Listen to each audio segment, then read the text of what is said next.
5 ರಾಜ್ಯಗಳನ್ನು ತಿರುಗಿ ತಿರುಗಿ ತಿರುಗಿ ಜಂಗಮರನ್ನು ಕರ್ಕೊಂಡು ಬಂದು ತನ್ನ ಮಹಾಮನೆಯೊಳಗೆ ಕಲ್ಯಾಣದೊಳಗೆ ಆಶ್ರಯವನ್ನು ಕೊಡ್ತಾನ ಬಸವಣ್ಣ. ಒಂದು ದಿವಸ ಮುಖ ಸಪ್ಪಗೆ ಮಾಡಿಕೊಂಡು ಏನೋ ದೊಡ್ಡ ಚಿಂತೆ ಮಾಡೋರಂಗೆ ಬಸವಣ್ಣ ಕುಂತಾನ. ಆ ಸಮಯದೊಳಗೆ ಯಾರು ಬಂದರು ಬಸವಣ್ಣನ ಹತ್ರ ಅಂತಂದ್ರೆ ಅವಿರಳ ಜ್ಞಾನಿಯಾಗಿರ್ತಕ್ಕಂಥ ಚೆನ್ನ ಬಸವಣ್ಣ ಬಂದ. ವಯಸ್ಸಿನೊಳಗೆ ಬಹಳ ಸಣ್ಣವನು, ಅರಿವಿನೊಳಗೆ ಬಹಳ ದೊಡ್ಡವನು, ಬಹಳ ದೊಡ್ಡ ಜ್ಞಾನಿ ಚೆನ್ನ ಬಸವಣ್ಣ. ಅಕ್ಕನ ಮಗನೇ ಆಗಬೇಕು, ಅಕ್ಕ ನಾಗಮ್ಮನ ಮಗನೇ ಚೆನ್ನ ಬಸವಣ್ಣ. ಅಲ್ಲ ಭಕ್ತಿ ಭಂಡಾರಿ, ಯಾವಾಗಲೂ ಹೂವಿನ ಹಾಗೆ ಮುಖವನ್ನ ಅರಳಿಸಿಕೊಂಡು ಇರ್ತಕ್ಕಂಥ ನಿನ್ನ ಮುಖ ಇವತ್ತು ಯಾಕೆ ಬಾಡ್ಯದ? ಏನೋ ಗಹನವಾಗಿರ್ತಕ್ಕಂಥ ವಿಚಾರದೊಳಗೆ ಅದಿ, ಏನೋ ಒಂದು ಚಿಂತೆಯನ್ನ ಮಾಡ್ತಾ ಅದಿ ಅಂತ ನಿನ್ನ ಮುಖ ಹೇಳಕತ್ತದ. ನಿನಗೆ ಎಂಥ ಚಿಂತೆ ಅಂತ ಚೆನ್ನ ಬಸವಣ್ಣ ಕೇಳಿದಾಗ ಆವಾಗ ಬಸವಣ್ಣ ಅಂತಾನ, ಏನು ಹೇಳಿ ಶಟಸ್ಥಲ ಜ್ಞಾನಿ, ನಾನೊಂದು ಸಂಕಲ್ಪ ಮಾಡಿದ್ದು ನಿನಗೆ ಗೊತ್ತದ. ನಿತ್ಯವೂ 196,000 ಗಣಗಳಿಗೆ ಪ್ರಸಾದ ಮಾಡಿಸ್ಬೇಕು ಅನ್ನೋ ನನ್ನ ಸಂಕಲ್ಪ ಅದ. ಆದ್ರ ಎಲ್ಲ ಕಡೆಗೆ ತಿರುಗಿ ತಿರುಗಿ ತಿರುಗಿ 190,000 ಜನ ಜಂಗಮರಿಗೆ ಕರ್ಕೊಂಡು ಬಂದು ಕಲ್ಯಾಣದೊಳಗೆ ಆಶ್ರಯ ಕೊಟ್ಟೀನಿ. ಆದ್ರ 6,000 ಜನ ಜಂಗಮರು ಕಡಿಮೆ ಬಿದ್ದಾರ. ಎಲ್ಲಿ ಹುಡುಕಿದ್ರು ಕೂಡ ಒಬ್ಬ ಜಂಗಮರು ಹೆಚ್ಚಿಗೆ ಸಿಗ್ತಾ ಇಲ್ಲ. ಎಲ್ಲಿಂದ ಹೇಗೆ ಕರ್ಕೊಂಡು ಬರಲಿ ಅನ್ನೋ ಚಿಂತೆ ಅಂತಾನ ಬಸವಣ್ಣ. ಆವಾಗ ನಗನಗತ ಹೇಳ್ತಾನ ಚೆನ್ನ ಬಸವಣ್ಣ, ಭಕ್ತಿ ಭಾಂಡಾರಿ, ನೀನು ಚಿಂತೆ ಮಾಡೋದ? 6,000 ಜನ ಜಂಗಮರ ಸಲುವಾಗಿ ನೀನು ಚಿಂತೆ ಮಾಡೋದ? ಚಿಂತೆ ಬಿಟ್ಟು ಬಿಡು. 6,000 ಜನ ಜಂಗಮರು ಎಲ್ಲಿ ಸಿಗ್ತಾರ ಅನ್ನೋದು ನನಗೆ ಗೊತ್ತದ. ಹೋಗು, ಕಾಶ್ಮೀರಕ್ಕೆ ಹೋಗು. ಆ ಕಾಶ್ಮೀರದಲ್ಲಿ ಮಾಂಡವ್ಯಪುರ ಎಂಬತಕ್ಕಂಥ ಒಂದು ಪಟ್ಟಣ ಅದ. ಅಲ್ಲಿ ಒಬ್ಬ ಮಹಾರಾಜ ಇದ್ದಾನೆ, ಮಹಾದೇವ ಭೂಪಾಲ ಆತನ ಹೆಸರು. ಲಕ್ಷದೊಳಗಿಡ್ರಿ ತಾಯಿ, ಬಹಳ ಅದ್ಭುತವಾಗಿರ್ತಕ್ಕಂಥ ಪ್ರಸಂಗ ಇದು. ಕಾಶ್ಮೀರ ದೇಶದ ಆ ಮಹಾದೇವ ಭೂಪಾಲ ರಾಜ ನಿನ್ನ ಹಾಗೆ ಗುರು ಲಿಂಗ ಜಂಗಮ ಪ್ರೇಮಿ. ಆತನ ಆಸ್ಥಾನದೊಳಗ 6,000 ಜನ ಜಂಗಮರದಾರ, ಅತ್ಯಂತ ಉತ್ತಮ ಜಂಗಮರದಾರ. ಅವರನ್ನ ನೀನು ಇಲ್ಲಿಗೆ ಕರ್ಕೊಂಡು ಬಂದಿದ್ದೆಯಾದರೆ ನಿನ್ನ ಸಂಕಲ್ಪ ಮಾತ್ರ ಪೂರ್ಣ ಆಗ್ತದ ಅಂತ ತಿಳ್ಕೊಂಡು ಚೆನ್ನ ಬಸವಣ್ಣ ಬಸವಣ್ಣಗೆ ಹೇಳ್ದ. ಇಡೀ ರಾತ್ರಿ ವಿಚಾರ ಮಾಡ್ದ ಬಸವಣ್ಣ. ರಾಜನು ಕೂಡ ಅತ್ಯಂತ ಭಕ್ತಿವಂತ. ಕೇಳಿದ್ದು ಬೇಕಾದ್ದು ಕೊಡ್ತಾನ, ಜಂಗಮರನ್ನ ಬಿಟ್ಟು ಕೊಡ್ತಾನೋ ಇಲ್ಲೋ ಗೊತ್ತಿಲ್ಲ. ಒಂದು ವೇಳೆ ಆ ಜಂಗಮರನ್ನ ಬಿಟ್ಟು ಕೊಡ್ಲಿಲ್ಲ ಅಂತಂದ್ರ ನನ್ನ ಸಂಕಲ್ಪ ಪೂರ್ಣ ಆಗುವುದಿಲ್ಲ.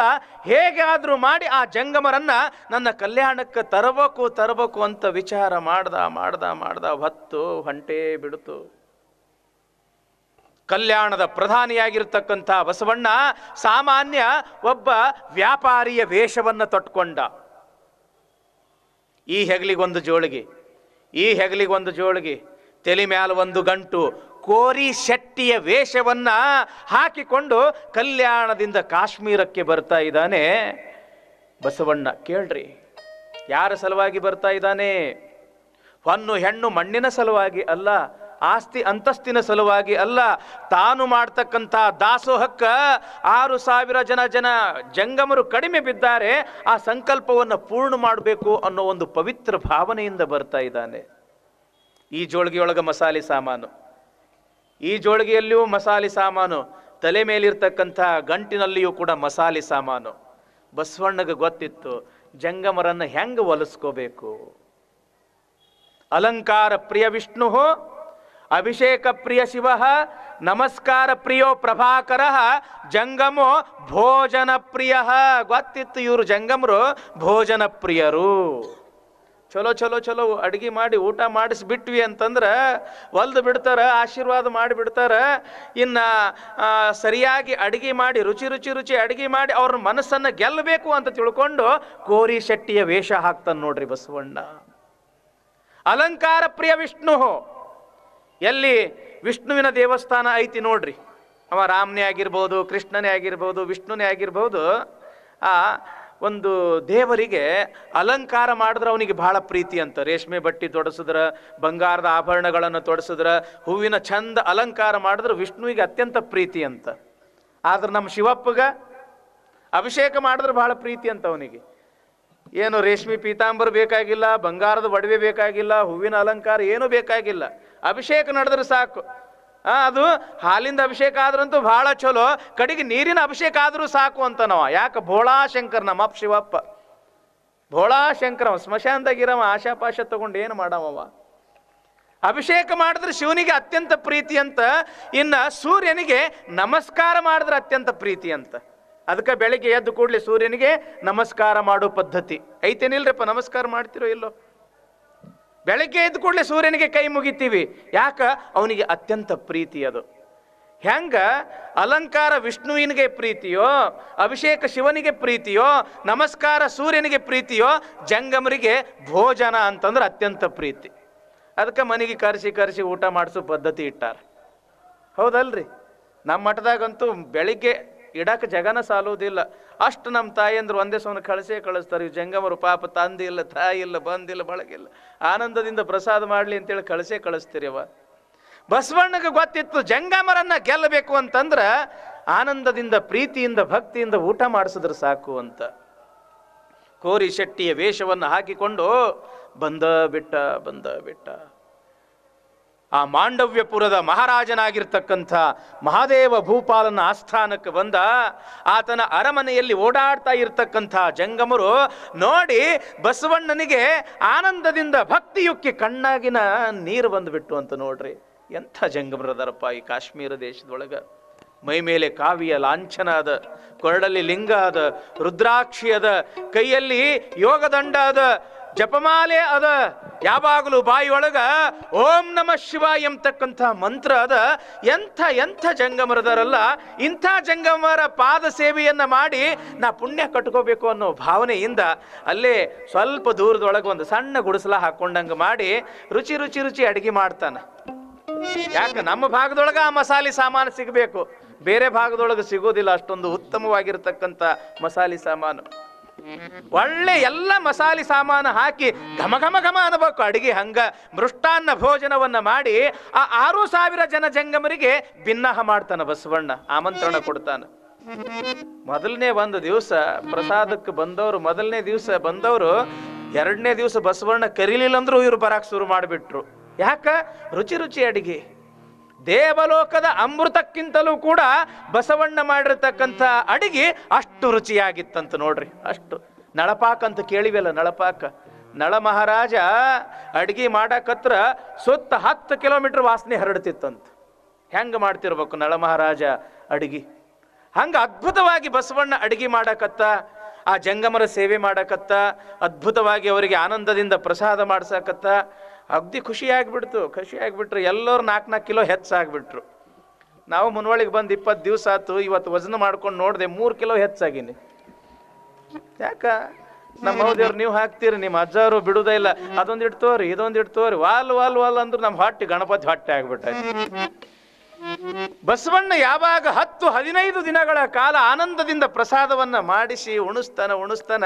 ಒಂದು ದಿವಸ ಅಂತಾನ ಬಸವಣ್ಣ, ಜಂಗಮರೇ ಇನ್ನು ನನಗೆ ಅಪ್ಪಣೆ ಕೊಡ್ರಿ, ಮತ್ತು ನಮ್ಮೂರಿಗೆ ನಾ ಹೋಗಬೇಕು.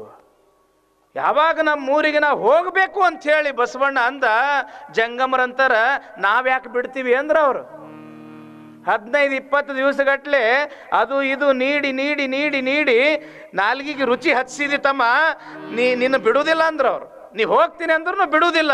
ಇಲ್ಲ, ನಾ ಅಲ್ಲಿ ಹೋಗ್ಲೇಬೇಕು. ಅಲ್ಲ, ಮತ್ತು ಇಂಥ ಅಡಿಗೆ ರುಚಿ ತೋರಿಸಿ ಅಲ್ಲ, ಹೆಂಗ? ಇಂಥ ಅಡಿಗೆ ರುಚಿ ನಿಮ್ಗೆ ನಿತ್ಯವೂ ಬೇಕೇ? ಇಂಥ ಮೃಷ್ಟಾನ್ನ ಭೋಜನ ಪ್ರತಿ ದಿವಸವೂ ಕೂಡ ನೀವು ಪ್ರಸಾದ ಮಾಡಬೇಕೇ? ಹೌದು, ನಾವು ಪ್ರಸಾದ ಮಾಡಬೇಕು. ಹಾಗಾದ್ರೆ ನನ್ನ ಜೊತೆಗೆ ಕಲ್ಯಾಣಕ್ಕೆ ಬರ್ರಿ ಅಂದ್ರು. ಆವಾಗ ಗೊತ್ತಾತು ಇವ ಬೇರೆ ಯಾರೂ ಅಲ್ಲ, ಕಲ್ಯಾಣದ ಬಸವಣ್ಣ. ಇವ ಕಲ್ಯಾಣದ ಬಸವಣ್ಣ ನಮ್ಮನ್ನ ತೃಪ್ತಿ ಮಾಡ್ಸಕ್ ಬಂದಾನ ಅಂತ ತಿಳ್ಕೊಂಡು, ಓಹೋ ನಿನ್ನ ಜೊತೆಗೆ ಬಂದು ಬಿಡ್ತೀವಿ ಅಂದ್ರು ಬಸವಣ್ಣವರು. ಬಸವಣ್ಣ ವಿಚಾರ ಮಾಡ್ದ, ಒಬ್ಬರಲ್ಲ ಇಬ್ಬರಲ್ಲ 6,000 ಜನ ಜಂಗಮರನ್ನ ಕದ್ಕೊಂಡು ಹೋಗ್ಬೇಕಲ್ಲ. ರಾಜನಿಗೆ ಕೇಳಿದ್ರ ಅವ ಬಿಡುವುದಿಲ್ಲ. ಹೆಂಗ ಮಾಡ್ಬೇಕು ಅಂತ ತಿಳ್ಕೊಂಡು ಮಾಯಾವೇಶದಿಂದ ಮಾಯಾವೇಷದಿಂದ 6,000 ಜನ ಜಂಗಮರನ್ನ ಕದ್ದುಕೊಂಡು ಬರ್ತಾನ. ಈಗ ನೀವು ಕಿಡ್ನ್ಯಾಪ್ ಅಂತೀರಲ್ಲ, ಇಲೆಕ್ಷನ್ ಇದ್ದಾಗ ಮಾಡ್ತಿರ್ನಿಲ್ಲ ಮೆಂಬರ್ಗಳನ್ನ ಎತ್ಕೊಂಡು ಹೋಗ್ಬಿಡುದು. ಅತ್ತಾಗ ಅಗ್ದಿ ಇಲೆಕ್ಷನ್ ಟೈಮ್ನಾಗ ತಂದು ಓಟ್ ಹಾಕಿಸ್ಬೇಕು ಅವನಿಗೆ. ಒಬ್ಬ ಮೆಂಬರ್ನ ಕದಿಯೋದು ಕಿಡ್ನ್ಯಾಪ್ ಮಾಡೋದು ಎಷ್ಟು ವಜ್ಜೆ ಐತಿ. ಯಾಕ್ರಿ ಗೌಡ್ರ? ಬಸವಣ್ಣ ಒಬ್ರಲ್ಲ ಇಬ್ರಲ್ಲ 6,000 ಜನ ಜಂಗಮರನ್ನ ಕದ್ದುಕೊಂಡು ಹೋದ. ಹೆಂಗ ಕದ್ದ ಅದು ಗೊತ್ತದ ಏನು? ನೀವೆಲ್ಲ ಈಗ ಲಾರಿ ಏನೋ ಗಾಡಿ ಗೀಡಿ ಎಲ್ಲ ಕಾರ ಗೀರ ಬಂದಾವ.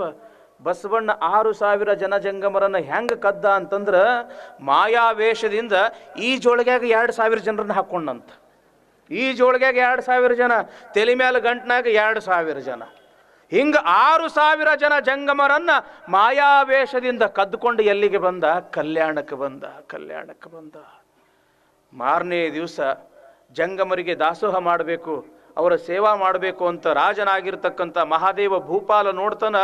ಒಬ್ಬ ಜಂಗಮರೂ ಕೂಡ ಇಲ್ಲ. ಎಲ್ಲ ಸೇವಕರನ್ನ, ಮಂತ್ರಿಗಳನ್ನ, ಗುಪ್ತಚರರನ್ನ ಕಳಿಸ್ತಾನ.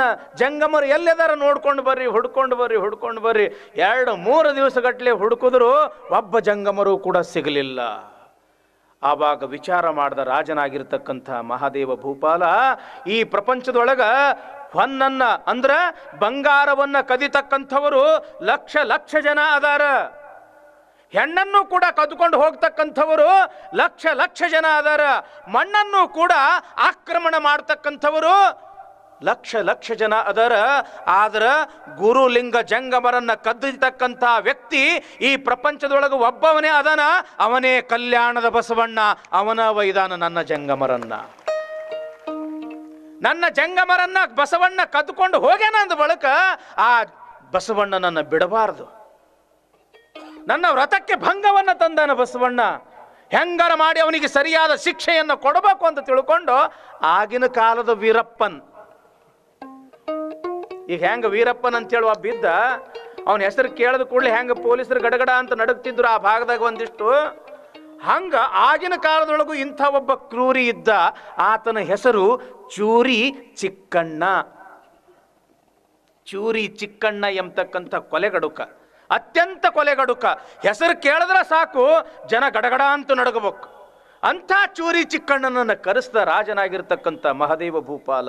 ಕರೆದು ಹೇಳ್ತಾನ, ಚಿಕ್ಕಣ್ಣ, ನೀ ಬೇಕಾಗಿದ್ದು ಕೇಳ, ನೀ ಕೇಳಿದಷ್ಟು ಸಿರಿ ಸಂಪತ್ತನ್ನು ಕೊಡ್ತೀನಿ, ವಸ್ತ್ರ ಒಡವೆಯನ್ನು ಕೊಡ್ತೀನಿ.